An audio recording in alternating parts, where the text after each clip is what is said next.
दो पत्नियां हिंदू हो सकती हैं और आज दोनों में से चुटिया बिटिया और अपनी इस चुटिया को मत कटने देना। ढोल दमाओं से स्वागत कीजिए संत शिरोमणि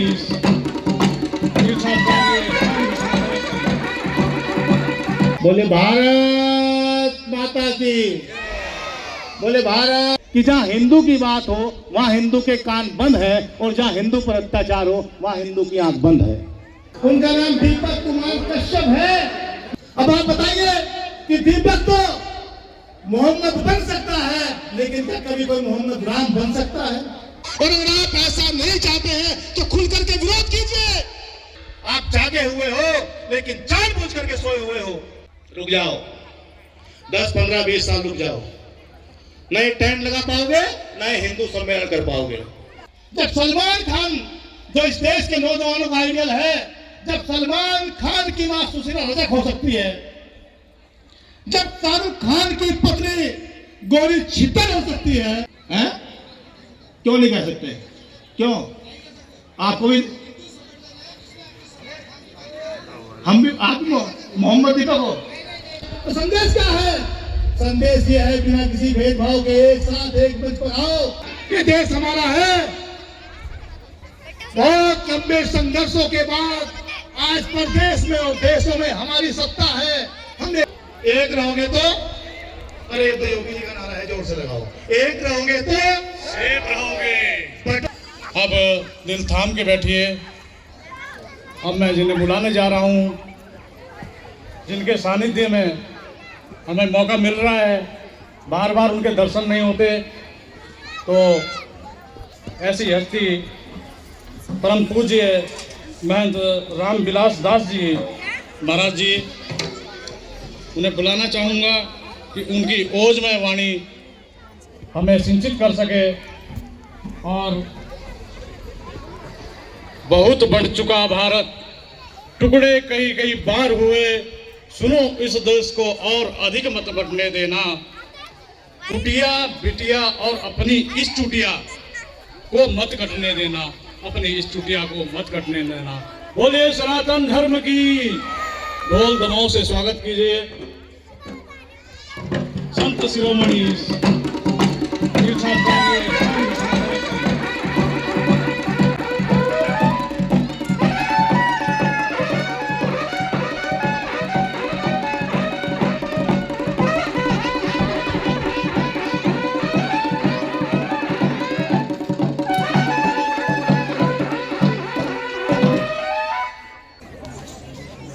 ओम विश्वानि देव सवितर दुरितानि परासु यत्पत्रं तन्नयासु।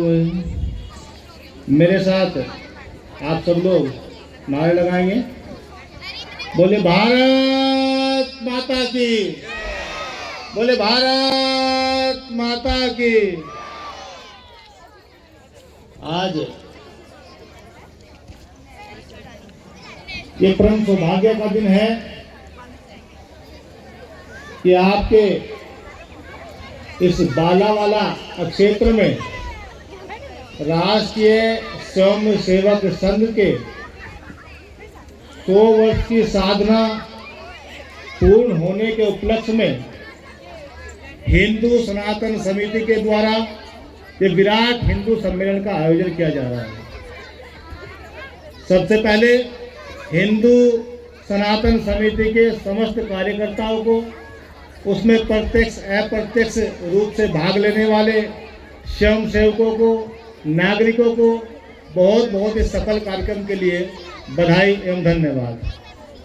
आज इस कार्यक्रम में मुख्य वक्ता के रूप में उपस्थित हमारे परम आदरणीय उत्तराखंड प्रदेश के प्रांत कार्यवाह आदरणीय श्री दिनेश सेमवाल जी उपस्थित हैं और हिंदू सनातन समिति के संयोजक हमारे आदरणीय अजय पाल रावत जी उपस्थित हैं।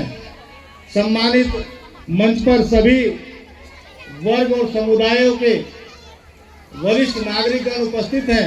आप सबका मैं अभिनंदन करता हूँ, आप लोगों को नमन करता हूँ, आपको साष्टांग दंडवत और अभिनंदन करता हूँ। कार्यक्रम का बहुत ही सुंदर सफल संचालन हो रहा है और मैं समझता हूँ कि अब समय ऐसा है कि आपको लग रहा होगा कि महाराज जी कब ये खत्म करे और कब जो है भोजन की व्यवस्था शुरू हो, लेकिन भोजन से ज्यादा आवश्यकता जो काम राष्ट्रीय स्वयंसेवक संघ पिछले 100 वर्षों से कर रहा है, जो साधना, जो तपस्या, जो राष्ट्र चेतना का काम, जो जन चेतना का काम, जो राष्ट्र जागरण का काम और जो जन जागरण का काम अनवरत 100 वर्षों से चल रहा है, अब उसका फल हमको दिखने लगा है। राष्ट्रीय स्वयंसेवक की स्थापना से लेकर के आज 100 वर्ष के इस लंबे कार्यकाल के बारे में हमारे प्रांत कार्यवाही ने हमको लगभग सारी बातें बता दी। अब वो सारे विषय उन्हें दोहराए जाए तो आवश्यक नहीं है, लेकिन आवश्यकता इस बात की है, यहाँ उपस्थित हमारी जितनी भी माताएं बहनें हैं, इस क्षेत्र के सम्राट नागरिकगण हैं, प्यारे प्यारे नौजवान और बच्चे हैं, मैं अगर आप चाहो तो 5 मिनट के लिए बोलना चाहूंगा और मैं तब बोल पाऊंगा जब आपका ध्यान 5 मिनट के लिए मेरी तरफ स्थित हो, क्योंकि हिंदुओं की सबसे बड़ी समस्या का कारण केवल यही है कि जहां हिंदू की बात हो वहां हिंदू के कान बंद है और जहां हिंदू पर अत्याचार हो वहां हिंदू की आंख बंद है। हम देख करके अंधे हो जाते हैं, हम सुन करके बहरे हो जाते हैं और हम देखना बंद कर देते हैं किस प्रकार का अत्याचार, दुराचार, अन्याय हमारे साथ 1000 वर्षों तक होता रहा। बड़े संघर्षों के बाद, बड़े बलिदानों के बाद आजादी मिली, तब जाकर के राष्ट्रीय स्वयंसेवक संघ जैसे संगठनों के बाद जो जागरण हुआ, अभी बता रहे थे आदरणीय दिनेश सेमवाल जी, तब हिंदू कहने की हम हिम्मत जुटा पाए, केवल हिंदू कहने की हिम्मत जुटा पाए।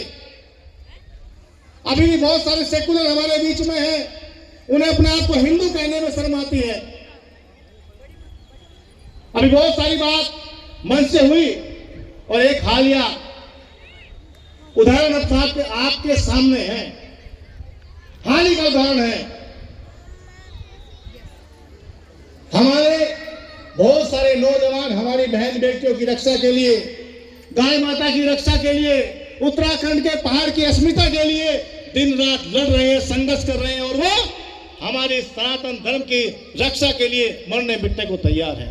हमारी बहन बेटियों की इज्जत बच जाए, उनका घर बच जाए, परिवार बच जाए, उसके लिए 24 घंटे दिन रात लगे हुए हैं। वो जो हमें गुमराह करके अपनी दुकानों के नाम लगाते हैं, अलग अलग नाम से हमारे देवी देवताओं के नाम पर, एक कॉमन नाम पर दुकानों के नाम रखते हैं। वो बहुत सारे मेकअप आर्टिस्ट हैं, बहुत सारे ब्यूटी पार्लर हैं, उनके आड़ में बहुत सारे आताताई हैं, उनके आड़ में हमारी बहन बेटियों को बहलाते हैं, फुसलाते हैं, बहला फुसला करके ले जाते हैं। ऐसे षड्यंत्र से बचने के लिए जब नौजवान कहते हैं भाई इन दुकान का नाम अपने नाम से रखो, अगर आपका नाम अशफाक है तो आप इसका नाम अशफाक के नाम से रखो, अगर आपका नाम अब्दुल है तो दुकान का नाम अब्दुल के नाम से रखो। तो क्या इसमें कोई बुराई है? कोई बुराई है? नहीं है। हम नहीं है, नहीं है। तो अभी कोर्ट द्वार में कुछ नौजवान दुकान के नाम पर दे रहे थे, आपकी दाढ़ी है, आपका नाम अशफाक है, आप ये बाबा कश्मीर सेंटर बाबा स्कूल बहुत बहुत बधाई आपको, बहुत बहुत, क्योंकि जानना हिंदू कभी तो बोलना हिंदू।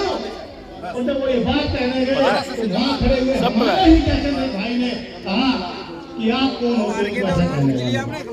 उन्होंने कहा हम हिंदू धर्म के नौजवान हैं जो अपने धर्म के लड़ाई लड़ते हैं, जो रात दिन गाय की रक्षा के लिए लड़ते हैं, उत्तराखंड के अस्मिता के लिए लड़ते हैं, अपनी बहन बेटियों की इज्जत के लड़ते हैं, लेकिन आप कौन हो जो हमें रोक रहे हो? तो उन्होंने पता था, उनका नाम दीपक कुमार कश्यप है। ये नहीं कहा कि मैं दीपक कुमार कश्यप हूँ, मैं भी एक हिंदू, आप मेरी बात मान लीजिए। उन्होंने कहा मैं मोहम्मद दीपक हूँ। अब आप बताइए क्या मोहम्मद कभी दीपक हो सकता है या कभी दीपक मोहम्मद हो सकता है? क्योंकि दोनों की विचारधारा बिल्कुल अलग है।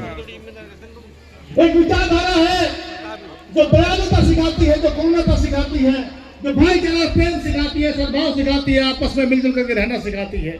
और एक विचारधारा है जो कहते हैं जहां भी ये लोग मिले, जो अल्लाह को न माने वो काफिर और चाहे काफिर मिले उनका सब तन से अलग कर दो। तो क्या मोहम्मद और दीपक का कोई तालमेल है? नहीं है, लेकिन एक बहुत बड़ा षड्यंत्र है। ये दीपक की गलती नहीं है, ये दीपक के माता पिता की भी गलती नहीं है। ये कई सौ कई दशकों से इस देश को जो गुलामी की आदतें पड़ी हुई हैं, जो सेक्युलरिज्म की आदतें पड़ गई हैं, ये उसकी गलती है। वो हमारे खून में घुस गया है। अब आप बताइए कि दीपक तो मोहम्मद बन सकता है, लेकिन क्या कभी कोई मोहम्मद राम बन सकता है? सैकड़ों बेटी और बेटियों का अपना उत्तराखंड से हुआ। सैकड़ों बेटी यहाँ पर लव जिहाद की शिकार हुई। सैकड़ों बेटियां यहाँ पर आतताइयों के द्वारा अपने जाल में फंसा करके, चाहे वो जिम चलाने वाले हो, ब्यूटी पार्लर चलाने वाले हो, चाहे वो ब्यूटी मेकअप आर्टिस्ट हो, उनके द्वारा अपने जाल में फंसा करके ले जाई गई। तो तब क्या कोई मोहम्मद आया कि नहीं आपको ऐसा नहीं करना है, ये भी हमारी बहन है, ये भी हमारी बेटी है? कभी किसी ने कहा? नहीं। तो मेरा कहना यह है कि हमारी रक्षा, हमारी सुरक्षा हमारी जिम्मेदारी है। आपको अपनी बहन बेटियों की रक्षा करनी है, आपको हिमालय की रक्षा करनी है। आज उत्तराखंड की डेमोग्राफी बदल गई है। आज हम हरिद्वार से लेकर के जब धारचूला तक की बात करते हैं, जब नार्थन बॉर्डर से हम माल तक की बात करते हैं, तो वो आतताई सब जगह बस गए हैं। और ये एजेंडा एक ही है, किस प्रकार से उत्तराखंड की बहन बेटियों को, किस प्रकार से उत्तराखंड की भूमि को, किस प्रकार से यहाँ के जल जंगल जमीन पर कब्जा किया जा सके। और अगर आप चाहते हैं तो आप सब भी अपने नाम के सामने मोहम्मद लगा लीजिए। और अगर आप ऐसा नहीं चाहते हैं तो खुल करके विरोध कीजिए। नहीं चलेगा उत्तराखंड के अंदर कोई दीपक मोहम्मद बने। 12 साल, मैं आपको एक बात और बताना चाहता हूं, 12 साल सेकुलरिज्म का कीड़ा मेरे दिमाग के अंदर भी था। 12 साल 2009 से लेकर के 2021 तक ये धर्मनिरपेक्षता की बात मैं हर रोज करता था, ये भाईचारे की बात मैं हर रोज करता था। लेकिन 2021 के आसपास जब मैं हर रोज देखने लगा टीवी चैनलों में, अखबार में, मोबाइल में, ये सारे अत्याचार हमारे ऊपर ही क्यों हो रहे हैं? हम तो भाई मानते हैं, लेकिन ये हमको चारा समझते हैं। हमारी बहन बेटियों को लव जिहाद का शिकार बनाते हैं, गौ माता को अपने पेट की भूख के लिए खा जाते हैं। ऐसा क्यों? तो उन्हीं के बीच रहते रहते हमने देखा, हमने समझा कि उनका केवल एक ही लक्ष्य है, एक ही उद्देश्य है, किसी भी प्रकार से अपनी जनसंख्या बढ़ाओ और देश में सत्ता परिवर्तन करो, अपनी सरकार लेकर के आओ। ये जो जितने हिंदू बड़ी बड़ी कोठी, बंगान, दुकान, बंगले, खेत खलियान बना रहे हैं, ये सब हमारे हो जाएंगे, इन सबको हम कर लेंगे। और जिसको लगता होगा ऐसा नहीं हो सकता, ऐसा संभव नहीं है, तो प्यारी माताओं बहनों जरा ध्यान देना और कभी स्वाध्याय करना, कभी पढ़ना कि अफगानिस्तान में कौन रहता था, कौन था अफगानिस्तान के अंदर। ये सारा पूरा आर्यावर्त भूभाग, हम अफगानिस्तान में भी थे, हम कजाकिस्तान में भी थे, हम ईरान में भी थे, हम पाकिस्तान में भी थे, हम बांग्लादेश में भी थे, लेकिन ना आज अफगानिस्तान में है, ना कजाकिस्तान में है, ना बांग्लादेश में है, ना पाकिस्तान में है। और वहां तो वहां छोड़ दीजिए, आप अपने ही देश के अंदर कश्मीर में नहीं हो। वहां के मकान कहां गए, वहां की दुकानें कहां गई, वहां जो आपने पूरे शोहरत के इंतजाम किए थे वो कहां गए? रातों रात भागना पड़ा और बच करके भागना पड़ा। और मैं बड़े दुख के साथ कह सकता हूं कि बहुत सारे माताओं पिताओं को अपनी बेटियां छोड़ करके भागना पड़ा। वो दिन आपको ना देखना पड़े, हमें ना देखना पड़े, तो इसलिए एक स्वयं सेवक रात दिन जागरण का काम करता है, आपको जगाने का काम करता है। और आप जागे हुए हो लेकिन जानबूझ करके सोए हुए हो। और भगवान, सोए हुए को जगाना आसान है, लेकिन जाग के हुए इंसान को जगाना बहुत मुश्किल काम है। आपको लगता होगा ये तंबू लगा, ये टेंट लगा, इन लोगों ने दीक्षा नदी कार्यक्रम हुआ और केवल भोजन का इंतजार है, भोजन करेंगे अपने घर चले जाएंगे। रुक जाओ, 10, 15, 20 साल रुक जाओ, नहीं टेंट लगा पाओगे, नहीं हिंदू सम्मेलन कर पाओगे। अगर आज नहीं कहते, अगर आपने जातियों में बंटना बंद नहीं किया, आपने ऊंच नीच का भेद नहीं मिटाया, आपने आपस में प्रेम और सद्भाव नहीं मनाया, और अगर आपने एक दूसरे के सुख दुख में खड़ा होना शुरू नहीं किया, तो आप समझ लीजिए वो दिन दूर नहीं है जो कश्मीर में हुआ, जो पाकिस्तान में हुआ, जो बांग्लादेश में हुआ, जो आपके देश बंगाल में अभी हो रहा है। बंगाल से हिंदू प्लान कर रहे हैं, और बंगाल की बात छोड़ दीजिए। 31 जनवरी को मैं कैराना में था, उत्तर प्रदेश में है, एक बहुत ही होनहार मुख्यमंत्री उत्तर प्रदेश के योगी आदित्यनाथ हमारे गढ़वाल से हैं। अभी हिंदू थोड़ा चैन की सांस ले रहे हैं, लेकिन वहां कैराना में एक कैराना विधानसभा का एक गांव है कलेला, गूंजोवा गांव है, बड़ा संभ्रांत गांव है। उस गांव के अंदर मैंने कहा कि जो यहाँ की सांसद है, हमारी माननीय सांसद है इकरा आसम जी, वो जब चुनाव आया उन्होंने कहा कि हमारे पूर्वज गुज्जर थे, मैं गुज्जर जाति की हूँ, मेरे अंदर आपका खून है, मेरी रगों में जो खून दौड़ता है वो गुज्जरों का खून है, मैं आपकी बेटी हूँ और आप मुझे वोट को सांसद बना दीजिए। समाजवादी पार्टी के चुनाव जिन पर सांसद बन गई, हिंदुओं ने वोट दिया, तो मैंने कहा क्या भाई ये केवल वोटों का रिश्ता है, केवल चुनाव का रिश्ता है? मैंने केवल इतना कहा कि अगर वास्तव में आप गुजरी है, वास्तव में आपको ये पता है कि आपके पूर्वज हिंदू थे, तो एक कनेले गांव में सारे गुज्जर हैं, सारे सम्राट संपन्न लोग हैं। आप किसी कनेले गांव के गुज्जर से विवाह कर लीजिए, ये भाईचारा, ये प्रेम की बात जो हम करते हैं, ये साबित हो जाएगी और दुनिया में एक नई मिसाल कायम हो जाएगी। लेकिन जानते हो क्या हुआ? वो वीडियो किसी ने बनाया ऐसे ही, वो वीडियो वायरल हो गया, वो पूरे देश में चला गया, और जितनी गालियां मैं कभी सुनी नहीं होंगी, पूरा सोशल मीडिया भरा पड़ा है उन गालियों से। तो मेरा ये कोई गुनाह है? अगर हमारी बेटियां लव जिहाद करके शिकार होकर के आपके घर में बहू बनकर के जा रही है, तो हमने कहा जब सलमान खान जो इस देश के नौजवानों का आइडियल है, जब सलमान खान की मां सुशीला रजक हो सकती है, जब शाहरुख खान की पत्नी गौरी छितर हो सकती है, जब आमिर खान की पत्नी, क्या नाम है उसका, है? क्यों नहीं कह सकते? क्यों? आपको भी, हम भी, आप मोहम्मद दीपक हो? हाँ, हिंदू की बात कर रहा हूं, हिंदू की बात कर रहे हैं। जब कोई बात नहीं, जब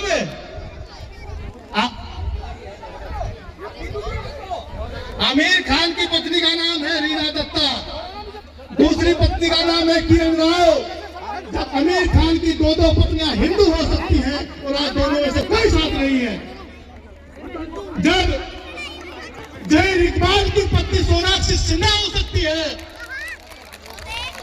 जब इरफान खान की पत्नी सुजाता सिकंदर हो सकती है, तो भाई इकरा हसन किसी राम के किसी किशन की पत्नी क्यों नहीं हो सकती? क्या बुराई है? तो यही प्रेम और यही सौहार्द हम कायम करना चाहते हैं देश के अंदर। उनका प्रेम, उनका भाईचारा झूठा हो सकता है, लेकिन हम सच्चा प्रेम, सच्चा भाईचारा इस देश के अंदर कायम करना चाहते हैं। लेकिन इस बात पर बहुत सारे लोग विरोध करते हैं। ये सेकुलरिज्म का कीड़ा ही है, सब लोगों को नहीं करके मेरी बात ध्यान रखना है। ये सच्चाई है, ये कड़वी लगती होगी, लग सकती होगी, लग रही होगी, और कई लोगों को केवल मोहम्मद दीपक बनने के लिए विरोध करना है। सबको इस देश में वायरल होना है, सत्य बात को स्वीकार नहीं करना है। ये हजारों हजार नौजवान आज हमारे अभी कितने सांस्कृतिक कार्यक्रम हुए, हमारी गढ़वाल की बहनों ने कितना अच्छा नृत्य किया, तो संदेश क्या है? संदेश ये है, बिना किसी भेदभाव के एक साथ एक मंच पर आओ, अपनी खुशियों में शामिल हो जाओ। वहां कोई ऊंच नहीं है, कोई नीच नहीं है, कोई जाति का भेद नहीं है, ये हमारी संस्कृति है। अभी यहाँ आपने कितना अच्छा देशभक्ति का नाट्यक्रम देखा, और उत्तराखंड के बेहतर इस देशभक्ति को, इस राजभक्ति को कोई नहीं समझ सकता। हर रोज उत्तराखंड में यहाँ का नौजवान शहीद होकर के आया है, यहाँ की माताओं ने अपने बेटे खोए हैं, यहाँ की बहनों ने अपने भाई खोए हैं, यहाँ की पत्नियों ने अपने पति खोए हैं। उनका दर्द कोई दूसरा नहीं समझ सकता है। और जानते हो, अभी पहलगांव में केवल धर्म पूछ के मारा गया, तो क्यों रहे इस बात को? किसने नहीं देखा कि पहलगांव में कलमा पढ़वाया गया? जिसने कलमा पढ़ दिया वो ठीक, जिसने नहीं पढ़ा उसकी छाती में गोलियां मार दी गई, 22 लोगों की दिल में हत्या कर दी गई। तो क्या कहेंगे इस बात को? हम कहेंगे, डंके की चोट पर कहेंगे, आज जिस स्थिति में हिंदू है उसको जगाना हमारी जिम्मेदारी है। क्योंकि आने वाला जब तक जीवन है, कोई हमसे पूछे आपने क्या किया, हम कहेंगे कि 12 साल तक सेक्युलरिज्म का कीड़ा था, लेकिन जिस दिन वो कीड़ा निकला उस दिन मैंने दिन रात हिंदुओं को जगाने के लिए काम किया। हर एक की बेटी मेरे कहने से जाग गई, हर एक की भाई मेरे कहने से जाग गया, तो मैं समझूंगा मेरा जीवन सार्थक हो गया। क्यों ना कहें? अपराध क्या है? ये देश हमारा है। बहुत लंबे संघर्षों के बाद आज प्रदेश में और देशों में हमारी सत्ता है। हम ये कह सकते हैं कि वो हमारी सरकार है, नहीं तो ये कहने का भी अधिकार नहीं था। ये कहने का भी अधिकार नहीं था। वो केवल हमारे यहाँ सांसद रहे हरीश रावत जी, हो सकते हैं किसी के बहुत खास उनको भी मेरी बात बुरी लग जाए, लेकिन मैं कह सकता हूँ हर रोज अवतार पार्टी में वो जाते थे, लेकिन कभी मैंने रामलीला के मंच पर नहीं देखा, कभी कृष्ण जन्माष्टमी के मंच पर नहीं देखा। मैं सत्य बोल रहा हूँ। और हमारे यहाँ ढाल कोठी है, गंगा बराबर से बहती है, रोज उनके लिए हमारे मुसलमान नौजवान कभी मुर्गे का मीट लेकर के आते थे, कभी बकरे का मीट लेकर के आते थे, गंगा में तट पर बैठकर खाते थे। जब हमने सवाल का अनुरोध किया तो उन्होंने कहा है मुझसे गलती हुई है, छोड़ दिया, कहते हैं मक्की उजाड़ रही है। लेकिन देश की लड़ाई है, धर्म की लड़ाई है, अपने धर्म को बचाना है तो जागना होगा, लड़ना होगा। जहां भी आपको लगता होगा कि ऐसा कोई भी व्यक्ति हमारे धर्म पर, हमारी बहन बेटियों पर उठानाघात करना चाहता है, गाय का मीट खाता है, गाय की हत्या करता है, तो उसकी सूचना पुलिस को दीजिए, उसकी सूचना अपने पास के स्वयंसेवक को दीजिए, जागरूक हिंदू नौजवानों को दीजिए। क्योंकि अगर हम अभी एक नहीं हुए तो योगी जी कहते हैं ना, एक रहोगे तो सेफ रहोगे, एक रहोगे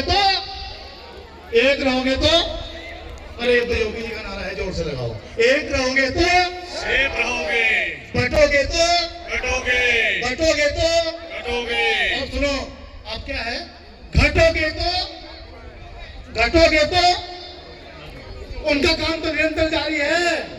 वो क्या सरकार भले ही मोदी जी की हो, भले ही योगी जी की हो, हम सब्र कर लेंगे, 10 साल के बाद आपके बराबर हो जाएंगे। और जहां लोकतंत्र होता है वहां सबसे बड़ी ताकत वोट की होती है, और जब वोट की ताकत से अपनी सरकार बनाएंगे तो आप क्या करोगे? क्या करोगे आप? हमने तो बच्चे पैदा करने छोड़ दिए, समय पर बेटियों का विवाह करना छोड़ दिया, हमने तिलक लगाना छोड़ दिया, हमने जनेऊ पहनना छोड़ दिया, हमने पूजा पाठ कर्म छोड़ दिए, हमने शस्त्र चलाना छोड़ दिया, हमने बच्चों को गुरुकुल भेजना छोड़ दिया, सब कुछ तो छोड़ दिया। तो कहने को बहुत सारी बातें हैं, लेकिन आपका समय बहुत हो गया है। मैं आपसे, अगर आपको मेरी कोई बात बुरी लगी हो तो उसके साथ प्रार्थी हूँ, और भोजन आपका इंतजार कर रहा है, तो भोजन के लिए आप सब जो है आतुर हैं। बहुत बहुत आपका धन्यवाद। जय श्री राम। भारत माता की जय, भारत माता की जय, जय श्री राम। जय श्री राम। जोरदार तालियां पूज्यपाद संत स्वामी जी का